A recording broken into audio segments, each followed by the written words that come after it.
so-called astronaut Don Pettit mocking an audience during a presentation showing photos. He shows some astronauts supposedly in space and mentions how it looks like they never left the planet. And then he talks about how it looks like they have nothing but a fancy backdrop in the back. Complete mockery. These idiots in the audience can't tell they're being mocked. Complete joke. Take a look. Pictures of all your crewmates and they look perfectly normal to you. But when a picture like this gets down on Earth, you get instructed to take a picture like this. And astronauts are really, really good at making pictures in space that look like you've never left the planet. In fact, it's almost hard-pressed to tell whether you're in space or not in this picture. You know, we've got some fancy backdrops, I guess. And Don Pettit, again, mocking the viewers, talking to them like they're complete idiots, because he knows he's not really on the ISS during this presentation of Angry Birds and Pigs. You can clearly hear the jet engines in the background. They do these quick clips because these zero-G planes they use during these demonstrations, they only can last about 45 seconds. That's it. And also pointing out the occult, you can see the X behind him in this shirt. You see that triple X. The numerology, triple X, is 666. Just like triple X porn, just like Fox News, all about the occult with these deceivers. I'm going to play this demonstration video that he has, completely talking to the audience again, to the listeners like they're complete morons. Take a look. I'm Don Pettit. I'm a NASA astronaut, and I'm on the International Space Station. We're currently about 240 nautical miles above the surface of Earth.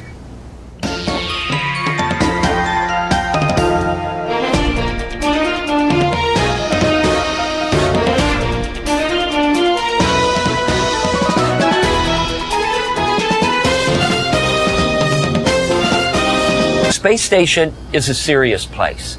We're doing serious research, scientific research and engineering research.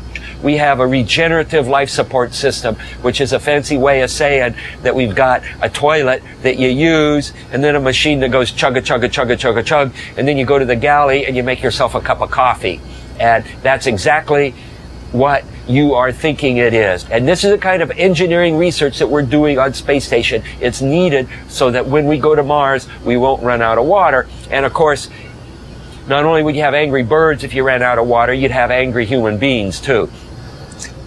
I want to do some physics demonstrations that involve some of the things you might see in the Angry Birds game. And of course, I've got my Angry Bird here, but we need a pig. Well, I'm not very good at art. It's a good thing I decided to be a scientist and an engineer instead of an artist, because I'd probably be starving by now. Okay, here is Pig. And of course, Pig is the arch enemy of Angry Bird. And Angry Bird had some eggs. And Pig stole the eggs. And don't ask me how I got the eggs on Space Station. I've got a bungee spread across the hatchway. And this bungee is kind of like a slingshot.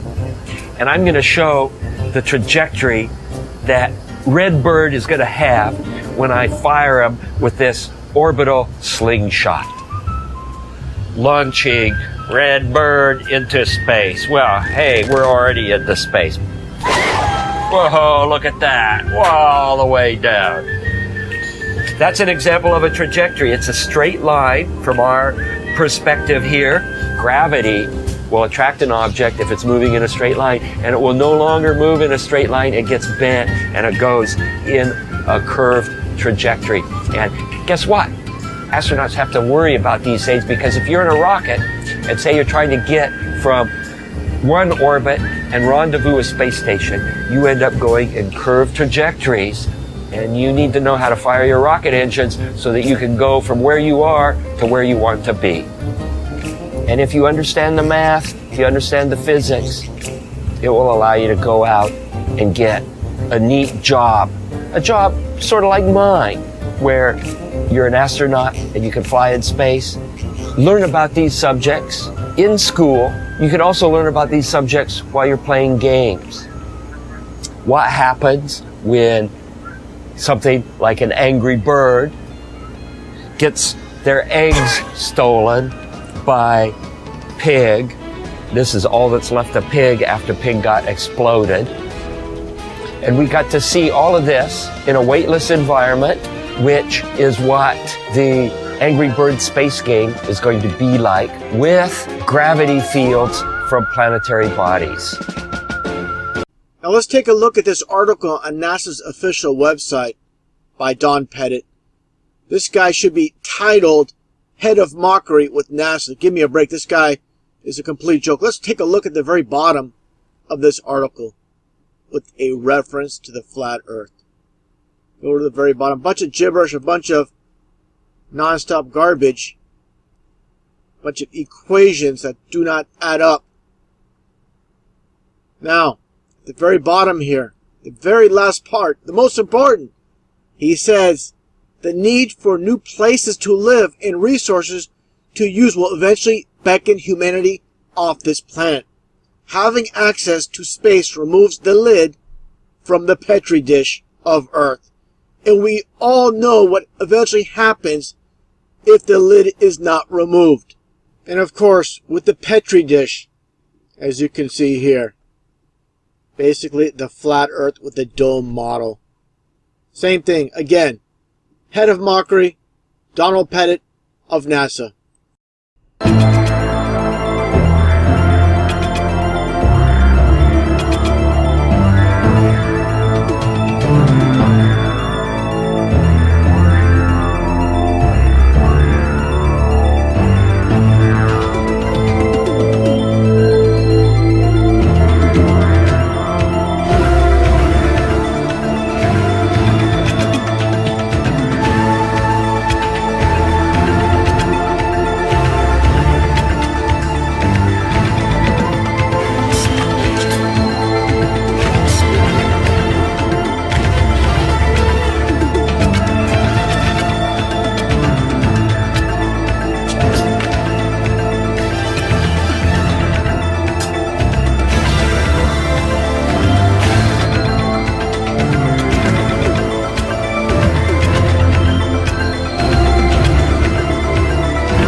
It's the edge of the world in all of Western civilization.